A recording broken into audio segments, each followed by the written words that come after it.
Naging masaya ang araw sa set ng Love Die Repeat para kina Jeneline Mercado, Sian Lim, Ina Felio at Valin Montenegro.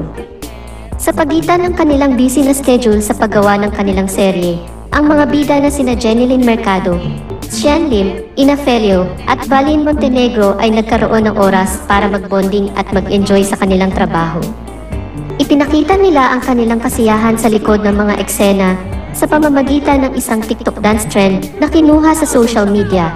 Sa Instagram, ibinahagi ni Ina Felio ang ilang mga behind the scenes na eksena kung saan sila ay nasa set at nag-ensayo ng isang popular na TikTok dance trend. Si Valin Montenegro ang nagbigay diwa at nagsilbing guro para ituro ang filler, choreography sa kanyang mga kasamahan sa serye. Na siyang sina Jeneline, Sian, at Ina ay masayang tinutukan sa bahagi ng mga komento, hindi rin nagpahuli si Sian Lim sa kulitan.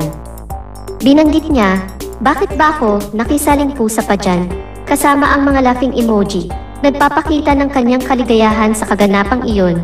Ang mga sandaling ito sa set ay nagpapakita ng masayang samahan at suporta ng mga bida ng serye.